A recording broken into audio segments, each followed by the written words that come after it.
पर्यटक एवं तीर्थ स्थलों के लिए लोकप्रिय बिहार प्रांत की पावन भूमि वैशाली नगर, जहां 2616 वर्ष पूर्व अवतरित हुए जैन धर्म के 24वें तीर्थंकर और वर्तमान शासन नायक भगवान महावीर स्वामी की जन्म स्थली के नाम से विश्व में सुशोभित है।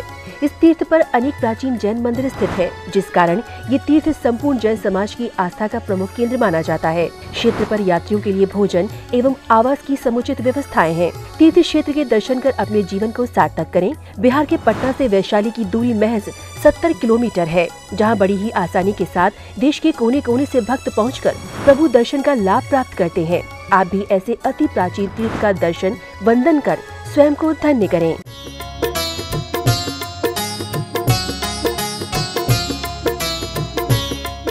जब शादी खत्म हुआ ने, जयमाला होते जय राम जी की, सब भग जाते हैं अपने अपने, हो गया काम, हो गया तो शादी हो गया, खा पी करके उड़ जाते हैं अपने अपने जगह। यही बात पूज्यपाद स्वामी बता रहे हैं। दिग्देशेभ्य खगाएत्या संवसंती नगे नगे स्वस्व कार्यवशाद्यंती, अपने अपने कार्यवश हो करके देशे दिक्षु प्रगे प्रगे, अलग अलग देश अलग अलग दिशाओं में चले जाते हैं। महानुभाव, संसार एक घर है, एक कुटुंब, एक परिवार है। परिवार जो है, परि का मतलब अभी बताया, परि यानी चारों ओर से, परि अर्थात चारों ओर से, वार अर्थात जो वार होता है, पता ही है, अच्छी तरह से वार होता है। बच्चे कुछ मांगते हैं, बड़े कुछ मांगते हैं, पत्नी कुछ मांग रही है, पति कुछ कह रहा है, जो जो चीज़ है सब लोग अपने अपने स्वार्थवश सारे एक दूसरे के अपेक्षा में जी रहे हैं।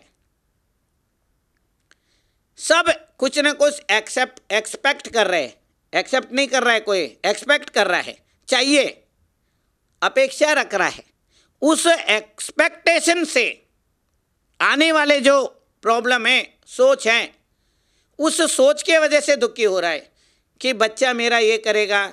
बच्चा सोचता है मम्मी पापा मेरे लिए ये करेंगे, अभी तक मम्मी पापा मेरे लिए कुछ किया नहीं है, किसके लिए क्या क्या कर रहे हैं।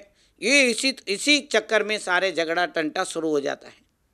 पता है कि एक ट्रेन में कई सारे लोग आके बैठे यात्री, और जब तक जहाँ जहाँ जिस जिस का स्टेशन आता है वहाँ वहाँ सब उतर रहे हैं, और वहाँ तो बड़े बैठ के बातें कर रहे हैं, ये कर रहे हैं, रास्ते में अभी बहुत दूर है, घंटा 2 घंटा बैठे हुए हैं, और जैसे जैसे स्टेशन आए वैसे वैसे निकलते जाते हैं।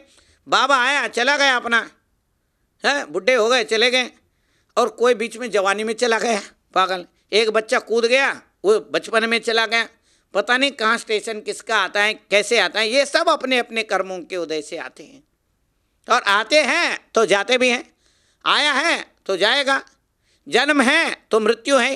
हर व्यक्ति के शरीर का एक एक्सपायरी डेट है, दवाई के ऊपर लिखा रहता है एक्सपायरी डेट, कि इसके बाद, इस डेट के बाद ये दवाई नहीं लेना है।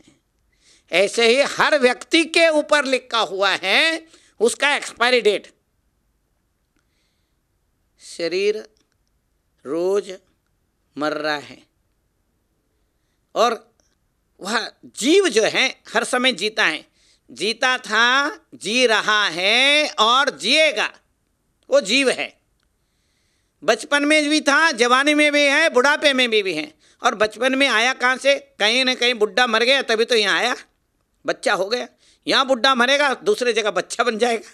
वहाँ हंस रहे हैं, यहाँ बैठ के रो रहे हैं कि बाबा कुछ करने के जया नहीं, अब होता तो कुछ करता, पागल जो है हमारे नाम कुछ करा तो है नहीं, फिर भी रो रहे। किसी तरह से उसको डेड बॉडी को चारों तरफ से बैठ करके रो रहे, पीट रहे। यात्री हैं, ये यात्रा है, ये सीरियल है, जिंदगी सीरियल है, रोज नया एपिसोड है। जिंदगी सीरियल है, रोज नया एपिसोड है, हो ही रहा है। एक दिन भी ऐसा नहीं है कि एपिसोड छूटता है, रोज नया एपिसोड हो करके बैठा रहता है। आज कुछ हुआ है, कल कुछ होगा, बच्चा हो गया, फलाने हो गया, शादी हो गया, फलाने हो गए। अभी वो शादी होकर के आए थे, बाबा चला गया, और बाबा के चक्कर में पड़ रहे हैं। और कोई हॉस्पिटल में गया, सब मिलने जा रहे, फलाने कर रहे, ये कर रहे। क्या है ये? यात्रा है। क्या है ये? सीरियल है, सीरियल है, सीरियल।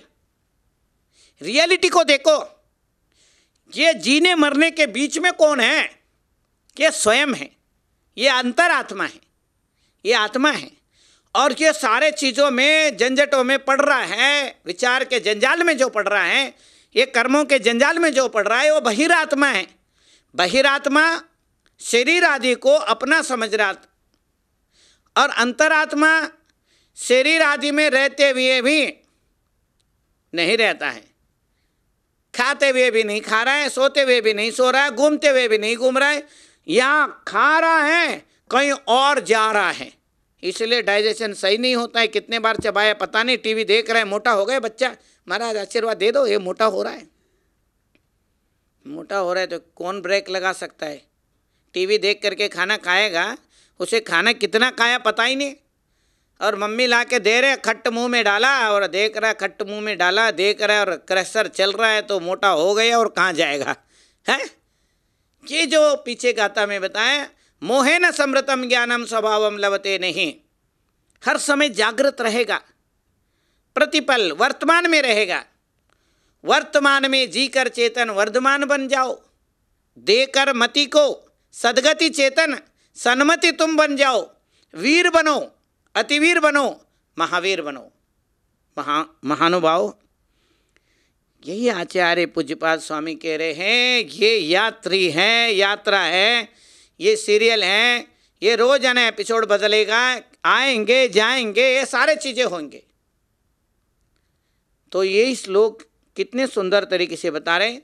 दिग्देशेभ्यः खगायेत्य संवसन्ति नगे नगे स्वस्वकार्यवशाद्यन्ति देशे दिक्षु प्रगे प्रगे। कितना सुंदर बात बताया। ये यात्रियों को ले जाने वाला ट्रेन की तरह है ये संसार। ये संसार स्वप्न है, जैसे सपने में सारे करके करके करके करके भी पता चल जाता है कुछ नहीं किया, और सच्चाई में भी करके करके करके करके करके भी पता नहीं चला कब बचपना चला गया। कुछ चीज़ तो याद रहे, कुछ चीज़ भूल गए। भूल जाओ, भूल जाओ कि बचपना भी कोई चीज़ है, भूल जाओ जवानी भी कोई चीज़ है। कभी ये भी भूल जाओगे कि जिंदगी भी क्या चीज़ है। महानुभाव, आचार्य पूज्यपाद स्वामी ये कह रहे हैं, जो बचपन में, जवानी में, बुढ़ापे में हर जगह लगा हुआ है, आना जाना लगा हुआ है। बचपना चला गया, जवानी आए, जवानी का आना, बचपना का जाना, इन दोनों के बीच में कौन है? स्वयं है। ये आत्मा है, ये अंतरात्मा है, और इसी के अंदर वो शक्ति है जो परमात्मा तत्व को प्राप्त कर सकता है। परमात्मा तत्व को प्राप्त करने के लिए सबसे पहले इस बहिरात्म से, ये बेचैन आत्मा के अवस्थान से हट करके अंतरात्मा के ओर यात्रा करें, अंतरात्मा से परमात्मा के ओर यात्रा करें, उसी का नाम योग है। जो अंतरात्मा को परमात्मा के साथ मिलावे वो ध्यान है, योग है, आनंद है। वो अपने अंदर ही है, अपने भीतर ही है। अगर उस मार्ग में चलेंगे तो आनंद आएगा, वरना ये यात्रा है। कितने जन्मों से आ रहे हैं जीव, एक ही जगह में आते हैं, एक ही घर में रहते हैं, सब कुछ करते हैं, परंतु करते हुए भी पता नहीं चलता है कब निकल गए जवानी, बुढ़ापा कब हो गई, आई गई हो गई, आई गई हो गई, बात आई गई हो गई है, बात तो आई गई हो गई। वही बात बता रहे, दिग्देशेभ्यः खगायेत्य संवसन्ति नगे नगे स्वस्व कार्यवसाद्यन्ति देशे दिक्षु प्रगे प्रगे। दिशा दिशाओं से पक्षी आते हैं और डाली डाली पर रहते हैं, और उसके बाद अपने अपने कार्य के वश से अलग अलग दिशाओं में उड़ जाते हैं। ऐसे ही जीव भी अनेक दिशाओं से आते और अनंत काल से ये आ रहा जा रहा है, संसार सुख दुख सारे झेल रहा है। इसी को पहले श्लोकों में बताया, वासना मात्र में वैतत, ये मात्र कल्पना है। सुखम दुखम च देहिनाम। हे संसारी जीवों का, देहियों का, संसारी प्राणियों का सुख और दुख मात्र कल्पना है, इल्यूजन है, मिथ्या है, भ्रम है। कल की कल्पना कर रहे हैं, कल के कल्पना के लिए आज जी रहे हैं, बीते हुए कल के लिए जी रहे हैं। ये दोनों कल तो कल ही है, अकल की बात करे तो समझ में आवे। आचार्य पूज्यपाद स्वामी कहते हैं कल बीता हुआ, कल आने वाला कुछ नहीं है, जो है वो वर्तमान है। वर्तमान में जिएंगे तो वर्तमान बनेंगे। यही भगवान महावीर स्वामी ने कहा, जो कुछ है वो सारे यात्रा के तरह है, और यात्रा में यात्री आते हैं जाते हैं, अपने अपने टाइम पे जाते हैं। इन्हीं बातों को हमें समझना चाहिए। अपने अपने कार्य के वश से आते हैं, सबका अपना अपना उद्देश्य है, सबका अपना अपना लक्ष्य है, सब अपने अपने चल रहे हैं। वास्तव में सबका एक लक्ष्य है, एक उद्देश्य है, सुख को प्राप्त करना। सुख प्राप्त करने के चक्कर में पता नहीं क्या क्या दुख प्राप्त करते हैं, उसी के भ्रम जाल में उलझ जाते हैं। मिथ्या भ्रम है, इनको समझे। मंगलम भगवान वीरो मंगलम गौतमो गणे मंगलम कुंद कुंदाद्यो जैन धर्मोस्तु मंगलम जीव धर्मोस्तु मंगलम। महानुभाव, आचार्य पूज्यपाद स्वामी द्वारा विरचित इष्टोपदेश ग्रंथ का हम लोग अवलोकन कर रहे हैं, स्वाध्याय कर रहे हैं। वाचना, प्रचना, अनुप्रेक्षा, आमनाय, धर्मोपदेश, ये उपदेश के ये स्वाध्याय के अंग हैं। स्वयं अध्ययन के लिए जो किया जाता है वो स्वाध्याय है। स्वयं आत्मा के ज्ञान के क्षोभम को परिवर्धित करने के लिए जो किया जाता है, परिमार्जन करने के लिए जो किया जाता है, वो जो है उसको स्वाध्याय कहते हैं। उसमें हम इष्टोपदेश में आचार्य के पूज्यपाद स्वामी द्वारा बताए गए इन श्लोकों को हम समझने जा रहे हैं। आचार्य पूज्यपाद स्वामी क्या कहते हैं? स्वयं जो है, स्वयं सोचते हैं कि दूसरे के अहित करने के लिए वो उसका अहित करेंगे। दूसरे का हित या अहित करने जाते सबसे पहले स्वयं को ही हित या अहित होता है। जब तक स्वयं में नहीं आएगा तब तक दूसरे में नहीं जाता है, कि अगर हम करते तो असर तो स्वयं पे भी जाएगा फिर उस पे भी जाएगा, दोनों तरफ होता है। एक हाथ से ताली नहीं बजती है। यही बात आचार्य पूज्यपाद स्वामी बहुत सुंदर मार्मिक तरीके से श्लोक के द्वारा बता रहे हैं। और ये जो है पूज्यपाद स्वामी के 3 प्रकार के ग्रंथों की रचना पूज्यपाद स्वामी ने बताया। सबसे पहले जो है वो मन शुद्धि के लिए, फिर वचन शुद्धि के लिए, फिर काय शुद्धि के लिए 3 तरीके के ग्रंथ बताया। मन शुद्धि के लिए समाधि तंत्र और इष्टोपदेश 2 प्रकार के ग्रंथों की रचना की।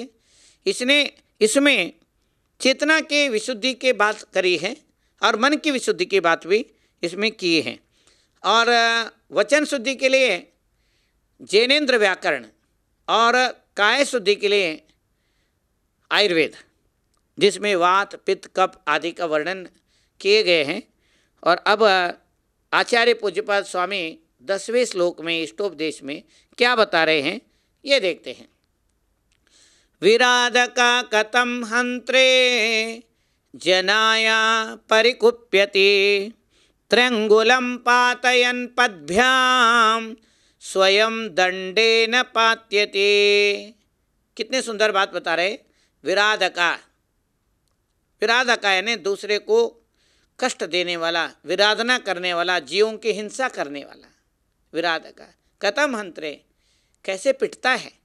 हंत्रे पिटता है दूसरे को कष्ट देने के चक्कर में खुद ही कष्टम होता है, खुद कष्ट में आता है। कथम हंत्रे जनाया परिकुप्यते,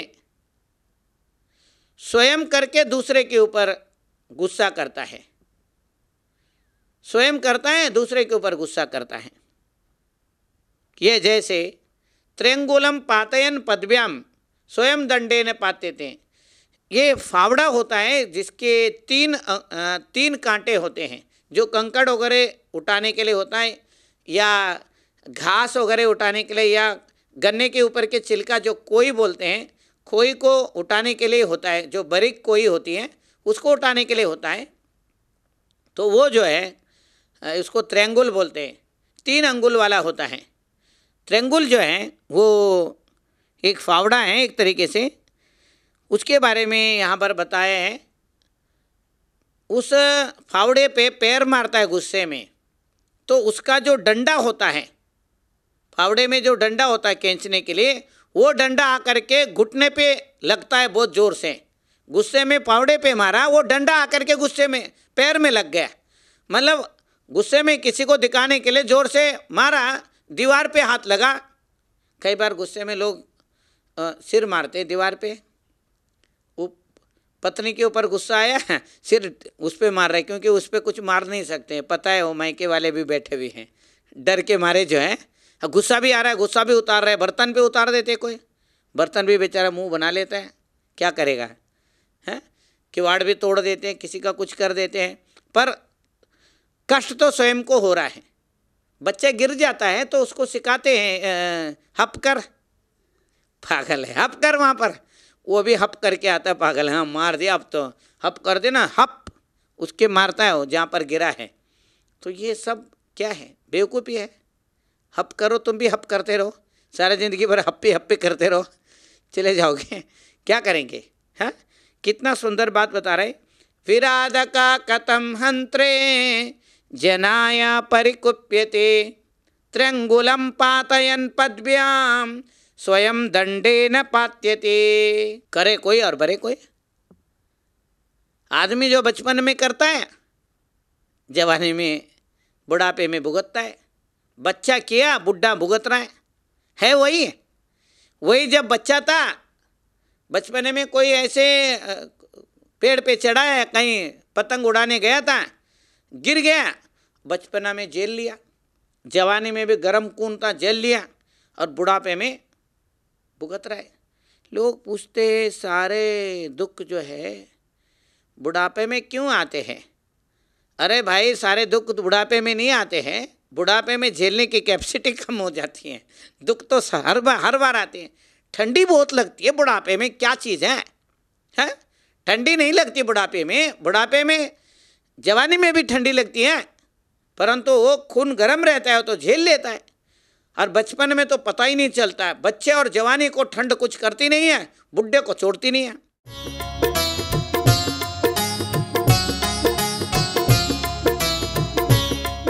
पर्यटक एवं तीर्थ स्थलों के लिए लोकप्रिय बिहार प्रांत की पावन भूमि वैशाली नगर, जहां 2616 वर्ष पूर्व अवतरित हुए जैन धर्म के 24वें तीर्थंकर और वर्तमान शासन नायक भगवान महावीर स्वामी की जन्मस्थली के नाम से विश्व में सुशोभित है। इस तीर्थ पर अनेक प्राचीन जैन मंदिर स्थित है, जिस कारण ये तीर्थ संपूर्ण जैन समाज की आस्था का प्रमुख केंद्र माना जाता है। क्षेत्र पर यात्रियों के लिए भोजन एवं आवास की समुचित व्यवस्थाएं हैं। तीर्थ क्षेत्र के दर्शन कर अपने जीवन को सार्थक करें। बिहार के पटना से वैशाली की दूरी महज 70 किलोमीटर है, जहां बड़ी ही आसानी के साथ देश के कोने कोने से भक्त पहुंचकर प्रभु दर्शन का लाभ प्राप्त करते हैं। आप भी ऐसे अति प्राचीन तीर्थ का दर्शन वंदन कर स्वयं को धन्य करें।